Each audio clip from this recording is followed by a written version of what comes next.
2, 1. Hello, everybody. Hey there. Didn't see you come in. Welcome. Welcome. So our beer of the night is called Cano Bliss IPA. By Oscar Blues Brewing. The can looks really trippy. That's really good. Is it? That's a really good beer. Ooh. Yeah. That is delicious. I have to say, that is a can of bliss. Yeah. That is not false advertising, people. If you see a can of bliss, I highly suggest you get it. Extra juicy. Is it extra juicy? Yeah. That's what it said on the package. I like my beer just the regular amount of juicy. Whatever. You got the mango Hefeweizen. I see you at the bars. Ew, no. I'm not a big mango guy. Especially in my beer. I just like the IPAs. I think I'm good. Dude, I can't believe it's already April. I can't believe it's not butter. Yeah, man. I'm ready for summer. It's heating up a little bit. It's supposed to get like 75 degrees here on Saturday. COVID took my summer last year. It's not taking this one. Well, I'm sorry that COVID took your summer, Cleet. I think everyone's summer was taken. So I had a crazy night last night. We were sitting there getting ready for bed. My wife says, "Oh my God, there's been a stabbing in our neighborhood." And I was like, "Wait, are you serious?" And I thought she was joking, but she follows like our community page on Facebook. And she's like, "No, legit, some old guy stabbed a 14-year-old kid." What the fuck? Yeah. And so she's all nervous. And so like we've got our home security system, but we haven't really been arming it every night. I'm like, I don't really feel like we need to arm it every single night, but we did last night. But then come to find out this morning that the kid lied. Didn't actually happen. So he blamed an old man, and did he get arrested, the old guy? No, I don't know. Or he's just the old guy was never, I don't even think it was an old guy. Nothing happened. Some old man, 70 years old, stabbed me, did a backflip, and ran away. Yeah, I guess he said it was an old guy with white hair and a mask. Like, I don't think, like, what Do you kind have of... like a dojo by your house by any chance? Not that I know of. There might be an underground one in someone's basement. I don't know. But, like, the kid lied. Like, the cops got involved in everything. So we were all, like, paranoid because my son's bedroom is right by our front door. And so I was like, oh, my God, like, he's going to come stab him or something. Yeah, but, like, who stabbed the kid? Nobody. He lied about it. So he didn't have a stab mark. He might have stabbed himself. I don't know. I didn't get all the details, but my wife said it was a lie. It was probably so embarrassing he had to make up a story. Yeah. Probably stabbed himself. He's like just walking down the sidewalk and falls and hits a stick or something. No, He's like, I I know got what he was stabbed by an doing. old guy. He's like, my mom told me to use butter knives to butter toast. Well, F this. And he started aggressively doing it with a giant knife. He took the butcher's knife out of the knife block. Yeah, that's probably what it is. He's like, some old guy did it. He had white hair and a mask. He came from a dojo. He was wearing sweatpants. Yeah, I don't know. So we were kind of, nervous last night, but then it turned out to be nothing but a hoax. So that was kind of an interesting night. But then also, we're kind of late on reporting this, but does the name Ronald DeFeo Jr. come to mind, Clete? Nope. No? I have no idea what you're talking about. You heard the Amityville Horror? Yes. Yeah. So he died in prison on March 12th, just last couple weeks ago. He was 69 years old. He died in prison. Why'd he go to prison? The Amityville Horror guy for massacring his family? The axe guy? Yeah. Oh, yeah. Yeah, that'll send you to prison. You kill your family, you go to prison. I forget. I was thinking about the other family that came in later. I'm like, did one of them do something weird? Yeah. The family that moved in, he went to prison because he moved into a murderer's house. So anyway, yeah, he died. And I actually want to cover the Amityville Horror because that was a crazy freaking story, man. The guy just went nuts and murdered his whole family. Well, they got the famous picture, right? It's probably like the almost most credible picture of a ghost. When like the people went to do the whole house thing, you know what I'm talking about? Where it was like a child looking like behind a door frame. It was like translucent. We're back to the next 5 states. That's pretty cool. You only have... Wow, thanks for your insight there, Cleet. Neat. Neato. So the 5 states are what? Oklahoma, Oregon, Pennsylvania, Rhode Island, and South Carolina. See, I wouldn't have been able to do that. Good job. Thank you. So I think we're going to good old Oklahoma first. Let's go to Oklahoma. So Oklahoma has a portal, shocker, called Shaman's Portal. Not M. Night Shyamalan, Shaman's Portal. Like shamans? Like a shaman?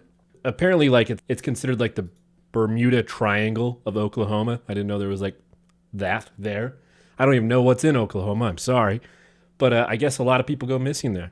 Wow. Yeah. Okay. Yeah. So Shaman's Portal. They're stepping through some portal to someone's other realm, I guess. Yeah. What's cool is it's located in a city called Beaver. See, we're not the have only one of those state. in Utah. Beaver has good water there. That's what they can say on the signs. Best you can water. find beaver anywhere. So in Beaver, there's a bunch of sand dunes, and it is said to, again, just be a portal where people mistakenly walk through and they're never seen again. There are historical references to this, although I cannot confirm it, of the Spanish explorer Francisco Vasquez de Coronado. It killed his father. Vasquez? And he had to say, prepare to die. Oh. I'm kidding. Obviously. But anyways, while he was trekking through there, he lost 3 men while searching for the fabled 7 cities of Cibola in 1541. The 7 cities of Ebola? So those 3 men disappeared at separate occurrences, and he described, or supposedly he described, seeing green lightning and mist. And each time that happened, one of his men disappeared. So what did you feel about that? Just walking through a meadow, see some green mist, some green lightning, and all of a sudden your dog's gone. Wow. It's just like you got like half a leash just burnt. Half a leash. You're just dragging a burnt leash behind you. Where'd my dog go? The green lightning took my puppy. Yeah. I don't know. I wouldn't be very happy about it. So there's not a lot on this that I could find, but in more recent time, people have claimed to see military people digging in the night in attempts to dig what looked like an alien spacecraft. They're digging a latrine. Yeah, maybe they're just taking poops. Yeah. Big poops. Enjoying the green lightning. I feel like if there was like an alien spacecraft, though, like how would someone be able to get that close at night and be like, that's an alien spacecraft? I seen it. I don't know. Now, it's just one of the great mysteries. Yeah, one of the Pyramid of Giza. Some recent examples of disappearances included a child from 1997 who was walking in the area with his sister. She described seeing the same green lightning and mist, and then all of a sudden, her brother was gone. Forever gone. Yeah, it's always green lightning. That could be like a really, we should make a band called that. Green Lightning. Green Lightning. It's like an 80s hair band name. Another example of a man disappearing was Bill Grondike from Colorado. He disappeared all of a sudden. There was a witness that saw or claimed to see the same green mist and green lightning that made him disappear. And the last person I found that disappeared in that area was in 1894. It was a lady named Nancy Rhode. And there wasn't any details of how she disappeared, but those are 3 people that I could find that disappeared in that area. So basically, what we're looking at is people just disappear within thin air, and apparently maybe aliens are doing it. Well, green lightning may be their laser beams. Green lightning.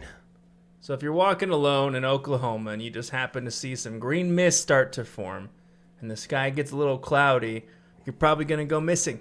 Always bring 2 people, just in case. You got a 50-50 shot. Yeah, pick them. If I saw that Britton, we were walking through there, I'd be like, take Britton. He's, just take him. I know he has kids. I know he's married. Wow. But I would like to live. So you're just pushing me under the green lightning. It's like a portal. We must take one. I think you're going. You're older than I am. It reminds me of that show Without a Paddle. You know what I'm talking about? That one. Where the bear comes out and they're like, the guy's taking off his shoes. And how do you outrun a bear? He's like, I just got to outrun you. I love it. That movie is so great. Super underrated. Cool. So that's Oklahoma then. Just green lightning and Shaman's Portal and cool. All right. So then let's go on to Oregon, which has the Bandage Man of Cannon Beach. Say that 5 times. The Bandage Man? The Bandage Man. Was he like a mummy? It's kind of like a B-film mummy. It really is. So, Cleet, what would you do, right? Let's say you're with a date. You're driving. You find a nice overlooking the beach. You pull in. You park. It's romantic. It's kind of foggy. You see the ocean come in. Are we playing Uno in the car? Yeah. You bust out the Uno cards. Yeah. Things start to get heavy. You're getting real close to winning. Couple reverses. Yeah, things just start to go, and then a wild card. Yeah, if you want to. I don't know how dangerously you want to play Uno here, but it's a great time. You're enjoying the company, and then all of a sudden, right, your vehicle shakes violently, like someone jumped into the bed of the truck. What are you gonna do, Cleet? I would probably go, I want my mummy. What? Because it's gonna be a mummy and bandages. You don't know this. You said the Bandage Man. Yeah, but pretend I didn't just tell you, and just live the scenario that I was building. I would start the car and I would just drive away. Okay. Hope they just fell out of the truck bed. Well, the reason I ask, obviously, is because that's what happened one night to a young couple spending some time together, a romantic evening, when a strange figure jumped into the bed of the truck. They checked the rear view mirror, and to their horror, found a horribly disfigured man covered head to toe in bandages, rocking the truck back and forth. I'd be like, where's Brendan Fraser? He's too out of shape, man. He ain't gonna save you. Yeah, I don't know. Have you seen pictures of him? Yeah. Dude, it's bad. Yeah, Right. he kind of let himself go, but I don't know. I guess he had a really tragic Hollywood story. But anyway, he's like jumping in the truck. He's rocking it back and forth because someone has to rock the vehicle if they're not going to. Yeah, I mean, seriously. I mean, to be fair, he did interrupt the Uno game. Yeah, well, spoiler alert. The bandaged lunatic starts pounding violently on the top of the truck. The boy in the car peeled out of the overlook, back onto the road, and raced down the highway as fast as he could. So kind of like you said, right? Turn the car on, you peel out of there. Even though they traveled several miles, the bandaged man was still in the bed of the truck, banging away at the roof, until suddenly, poof, vanished into thin air with green lightning. No way. Not really. Oh, man, that would have been sweet. No, there's no green lightning, but he did vanish, just gone. Green lightning. This is only one tale of the bandaged man that plagues Highway 101 in Oregon. But, like, it just vanished. Like, how credible is that? Yeah, we were making out, and some guy jumped in the bed of the truck, and poof. If you told me that, I would think you were lying. Yeah, who wouldn't think that they're lying? Then some mummy jumped in my car, on my truck bed. I had to drive away. Yeah, so, you know, what happened is he got back to school, and his friend's like, so did you get some? He's like, no. Here's Dude, why. you're not going to believe You're not this. going to believe this. And I'm like, yeah, we don't believe that. That's so funny. You chickened out is what happened. Several more stories would pop up through the years about a bandaged man jumping into people's cars as they stopped in the overlooks along the highway. Teenagers hoping to get some action were scared away as the bandaged man was seen walking towards their cars, covered in bloody bandages. This is interesting. It's a super mood killer, I'm telling you. I just feel like what brings a person to that? Like, I'm going to put myself in bloody bandages and scare teenagers trying to play Uno in their cars. Yeah, well, could be an elaborate prank. Other reports simply see him walking along the beach down either side of the highway, just strolling around, walk through the beach, all bloodied up and bandaged.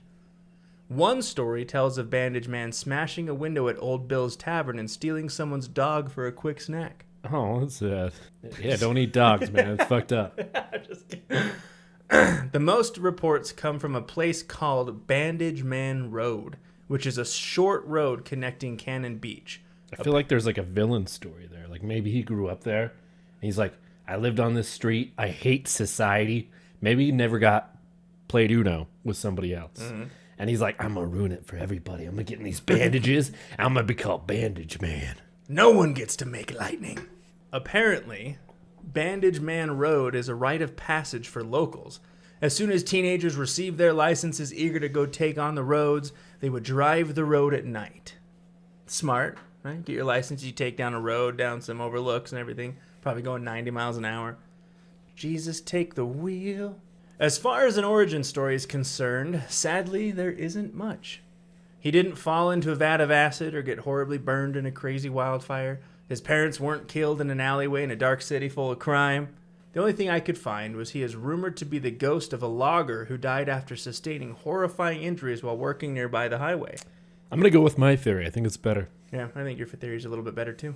He was rushed away in an ambulance covered in bandages when the ambulance got caught in a landslide. Talk about shit luck. When rescuers arrived, he was gone. Poof. I came up with my own story, though, kind of like you, because I was like, that story's kind of boring. I think what happened, he was, trimming a tree, just up in a tree, doing this logging stuff. Pair of teenagers getting freaky, forgot to put the parking brake on, rolled into the tree, knocked him off. The old Jason tale. Right? He doesn't know how to swim. He fell to his death, hit every branch on the way down. So that's how he got all those cuts and dismembered, and that's branches will break my fall, and then he gets impaled on the last one. Every single one of them just takes a big chunk of skin off. So that's my origin story. So, but again, there's really not much. It's just a logger who got horribly disfigured, and then the ambulance came up. But there's no real evidence, right? Stories of Bandage Man have started as early as the 30s. That's okay. Goes way back when. Bandage Man is said to reek horribly of rotting flesh and will oftentimes leave scraps of bloody bandages behind. It's like following a trail of breadcrumbs, but in this instance, it's trails of stinky, fleshy bandages. Ew. Yum. He just smelled like Neosporin. Gross. It's like all slimy. That's disgusting. He mostly shows up at night when there is heavy lightning storms because it's creepy, I guess. There's like no real. It's just like when it's really lightning-y outside. Kind of seems like that wouldn't be good for him if he has a lot of wounds. You know, Well, he's already dead, though. You know. Other than hearsay, there is no solid proof or evidence that Bandage Man really exists, but it is a pretty cool ghost story to tell. But it is funny, though, because when I was doing some research, some high school kids would, they would prank their friends, like you said. They'd wrap up in bandages, and if someone was at the Overlook, they'd go and jump on top of the car. But then some people kept getting hurt because they kept getting run over as they started to dart away and everything. So, wasn't it fun being a teenager? It was so fun. Yeah. Now I'm getting ready to get into my 30s and back starting to hurt. But, yeah, that's it for Oregon. That's good old Bandage Man. All right, let's jump into my next story, which is actually going to be my favorite story of the whole episode. Wow. It's called The Bus to Nowhere. Of course. So we get a bus. We got to do an exclaimer here. For anyone who had any traumatic bus-related things in the past, maybe you don't want to watch this episode. Britton actually experienced one. When he was a high schooler, apparently when he was a sophomore, his whole senior class disappeared on a bus going to Lagoon. They've never seen him again. I don't remember that story. I must have blocked it out. All the seniors disappeared on a bus. Wow. Okay. So I'm assuming this is in Pennsylvania. Yeah. Pennsylvania. The bus to nowhere. All right. So let's say that you're down on your luck and not really enjoying life to the fullest. Maybe you have given up on society and you don't want to interact with anyone anymore. That's sad. Maybe you live in Pennsylvania. This is where the famous bus from nowhere will show up in your life. Out of nowhere, you will see this mysterious bus stop and open the door. The drivers and the passengers all have stoic faces on them, and they all seem to be out of touch with reality. You start to understand that you have been presented with a choice, a chance to leave life behind, if only for a while. I can't imagine just walking down the street feeling all sad and sulky. This bus pulls up, doors open, and you're like, man, I am faced with a hell of a choice right now. Do I leave my life behind for these stoic strangers? Yeah, well, or do I just keep on being sad? It's like telepathy, because it's like when you're in a dream and the bus pulls up and you already know all the meanings behind it. It's saying, Britain, jump in, escape life for a while, and you'll see what happens. Sir, where's this bus headed? Nowhere. It is said that this mysterious bus originated from Pennsylvania streets, but it's also rumored that it shows up in a lot of other cities and even around the world. So you might see one in Salt Lake City. Who knows? This is the creepiest urban legend in Pennsylvania and the world. The bus is an average, normal-looking city bus, and its outside appearance will match any other buses throughout the world. This bus, however, has no specific route and seems to appear at random. Other people speculate that people that want to leave this world or at their lowest point somehow attract it, summon it. This? So can other people see this bus? Like a third party? Like, let's say you and I are walking and you're really sad and this bus shows up to pick you up. Am I going to see it?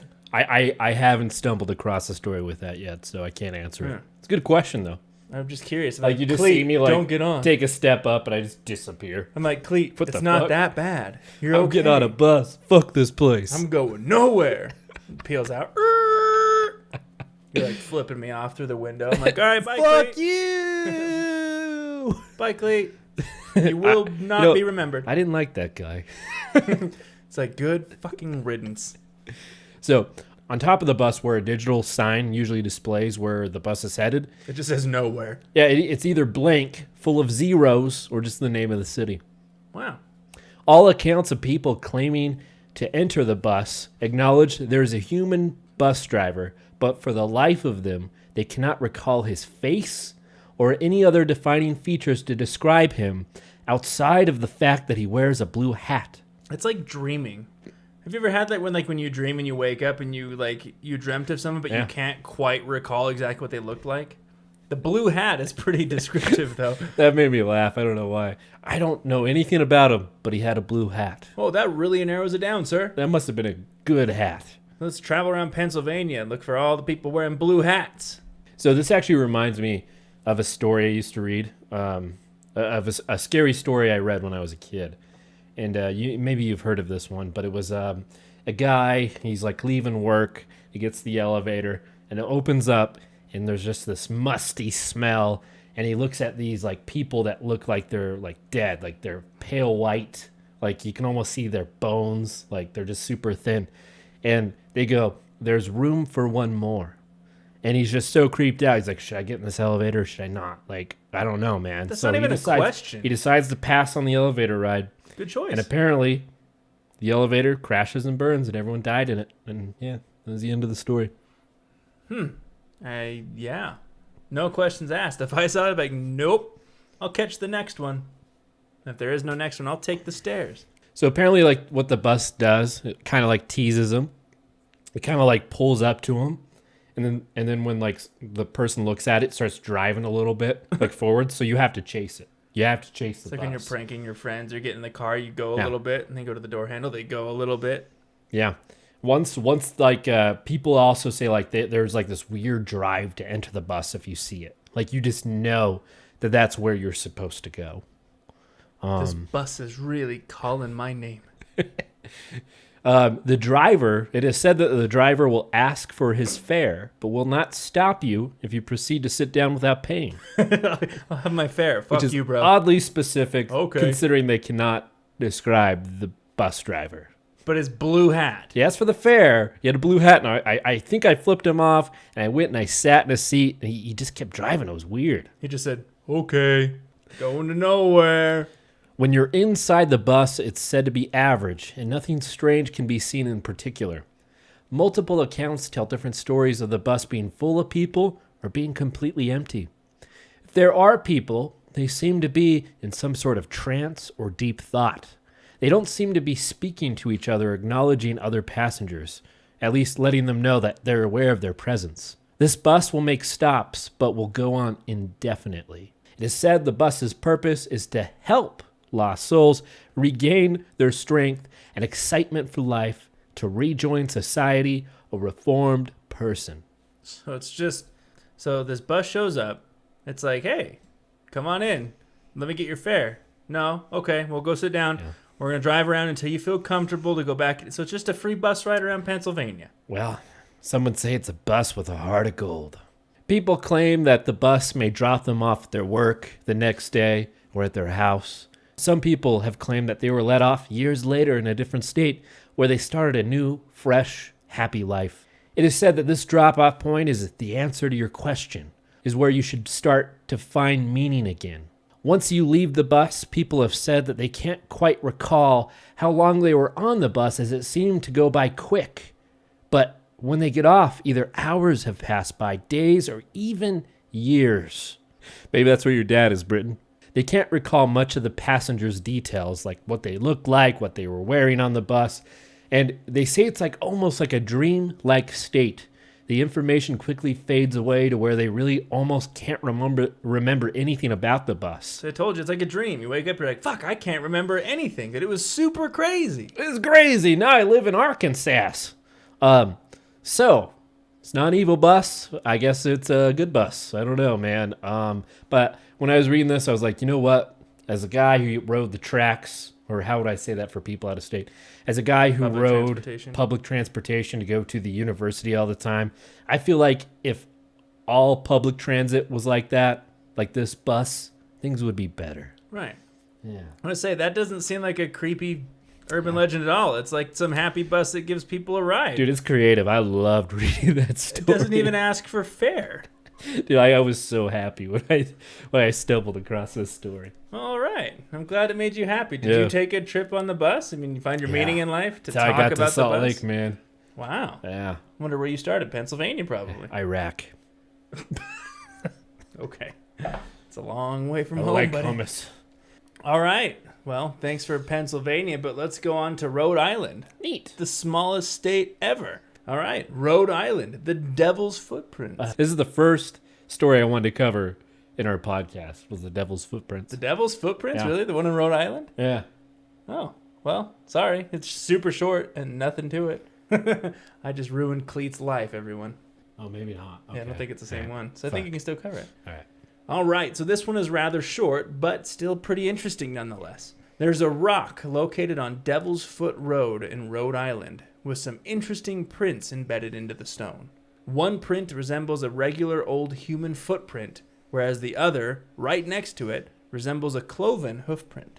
What would you do? It's like right next to each other. Just bam, bam. Maybe it was like somebody like an amputee with a really bad. Or maybe it's like the crutch. Yeah, they just like cut a crutch and attach to the rest of the leg. Okay. Could be that, I guess. Yeah. The legend behind these mysterious prints goes back quite some time. Supposedly, an indigenous American woman murdered a white man. I don't know why. The findings were scarce, but she straight up killed someone. Oh. So just murdered him. So while fleeing the scene, she was stopped in her tracks by another man. Fearing for her life, she cried out as loud as she could for the devil to save her and protect her from this man. The strange man looked at her and admitted that he himself was the devil she was calling for. So he said, so girl runs up to him. She freaks out of nowhere and says, "Save me, Satan." And he goes, "I'm Satan." I'm Satan. That's what happened. Okay. To prove this wild claim, he stomped both feet into the rock he was standing on, leaving behind the prints of a human and a cloven hoof. It's impressive. Yeah, just smash the ground. You can still see the prints today. You just need to make your way to Devil's Foot Road. Told you, short, sweet, straight to the point. Okay. There's some prints, huh? Yeah. Okay. So, but again, with the state of Smalls, Rhode Island, it's the urban legend. You can expect to be short to the point, but that's really it. I literally couldn't find anything else. It's just that story. All right, neat. Someone kills someone else, she finds the devil, he stomps the ground, and you can go see that stomping ground. The devil's in Rhode Island. Good old Rhode Island. Okay. Next one. Finish up with South Carolina. Yeah. So the urban legend that I'll be covering is the urban legend of Julie Lagar. This is from Ediso Beach, an island in South Carolina, which now holds the tomb of Julie Lagar. It is specifically located in a graveyard where a Presbyterian church resides. So, let's start at the beginning. In the mid-1800s, Julia Lagar was visiting her family on this island and got sick. The sickness quickly became serious and spread throughout her body, and she slipped into a coma. Oh. Yeah, just laying around. Maybe she was lazy. Her family took care of her in her state of unconsciousness. She got lazy? I don't know why that took me so long to register. I'm so comfy. Okay. Not sure that's how it worked, but we can go with that, I guess. So her family took care of her in her state of unconsciousness with the help of a family doctor. They were hoping she would eventually wake up, but sadly, she soon passed away, with the physician declaring her dead. Julie was then put in her best dress, clothes, and funeral commencement started where her loved ones came out to speak about her life and say their final goodbyes. Sad. It is important to note that in this day and age, bodies were not embalmed with fluids for preservation purposes before burials. Ooh. Because of this, funerals were often held quickly as family members did not want to see their loved ones in the late stages of decomposition. Yeah, that makes sense. You go to see a wake and they're turning green. He looks like a zombie. No thanks. Julie fell into this boat as she was taken from the church the same day of her death to the family mausoleum and was placed inside. They sound like a wealthy family. Oh, They have yeah. a family mausoleum. They have a family doctor. Yep. Mm-hmm. Huh. Must be nice. Yeah. So afterwards, the marble door was then closed and securely locked, giving the family some semblance of closure. She's going to wake up. No, it's the end. That's it. Everything was good. Oh, okay. Good night, everybody. Thanks for tuning in. I lied. All right. The family eventually started to get on with their lives, and eventually 15 years passed by, and another death happens in the family, which requires that they reopen the mausoleum. Oh, I bet the smell's lovely. Like roses. Where's this going? Who knows?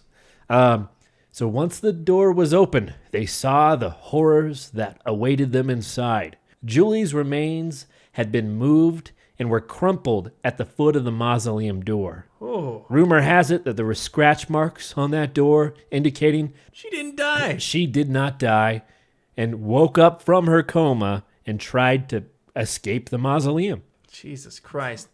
Literally got buried alive. Yeah, wouldn't that be the worst? Like you literally you go into a coma, like you're sick and you remember falling asleep and you wake up and it's black, you can't see anything, and you can't get out and that's how you die. I think I would think I was in hell. Yeah, there's loopholes though, obviously, because I know they have to move quickly for the state of decomposition, but you would very quickly be able to tell if she's breathing or not for that long of a time. Well, theories came out saying that her respiratory and heart rates had dropped so low that they were undetectable by the family's physician. That's why she was declared dead while she was still, in fact, alive. Again, you got to remember, this is the mid-1800s. I think the family physician was Context. Like, it's just one less person to have to share all this money with. She's dead. Lock her away. I kept thinking malpractice when I was reading this. Like, he would have gotten sued the bejesus out of him. Like, if it was, like, in this day and age. Anyways, the family, heartbroken, ended up, placing her remains back in the original location and placed their other dead family member in there before sealing it up again. Make sure this one's dead. Right? They come back in 15 years later and she's at the foot of the Let's mausoleum. just saw him in half to make sure the other guy's dead. Oh, that's a good point. Just mutilate them to make sure they're actually dead. You know what they say is a good old rub to the sternum will wake the dead. Honestly, if you rubbed your sternum hard enough, dude, that hurts. You just get a magician. It's like a show, but they actually cut them in half. They do get cut in half, yeah. Okay. Thanks for clarifying. I thought that's what you meant, but until you actually clarified, I was confused. Not a monster. Okay. No, not at all. Members of the family stated that when they would go back to the tomb to pay respects, they would find the mausoleum's door open, even though it was locked. And they just ignored all the scratching and crying for help? No, this is after. This is after they put Julie back in her spot and her other dead relative. Yeah. A clergyman at the Presbyterian church noticed the doors were open and ordered them to be shut. And the doors just kept opening again and again. Eventually, the clergyman, being frustrated, would place additional locks and chains on the doors, but somehow the doors kept opening.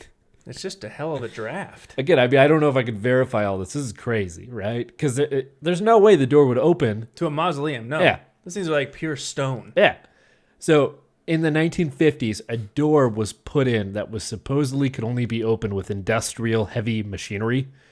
And the door still open somehow. Okay. Yeah. It was said that Julie must have been in a particularly bad mood as the doors were off the hinges. I'm in a bad mood. That she's pissed and she wants that door open, right? Because people are starting to speculate that this mausoleum is haunted by Julie and she doesn't want the door shut because that's how she died. Yeah. She's like, leave it open. You bastards. I just wanted the door open the whole time. After this attempt at closing the mausoleum, they just decided to keep it open. And until this day, like, you can just walk in there and, you just kind of explore it. People go in there and they're like, oh, I feel weird stuff. That's pretty much it. That'd be kind of cool. I didn't know it was actually still open. Yeah. So that is the story of Julie. So we've only got 10 more states left. Yeah, man. It's crazy. 2 more episodes and we've covered every United state. I don't know which one of us is going to get Utah. That's going to be interesting. I don't know. I know what it is. I know what the urban legend is, but it'll be interesting to see who covers it. But anyway, if you live in any of these 5 states or if you've been to anywhere that we've seen it, if you've taken a trip on this mysterious bus and you're now happier in life, send us an email of your stories at entertheabysspod@gmail.com. I got to say just one thing. There's 2 types of buses in this world. One that is bad and you'll disappear forever, and one that is good that you'll disappear and be like happy when you come back. Just make sure the bus driver's wearing a blue hat. And as always, thank you for entering the abyss. Great words spoken. Until next time.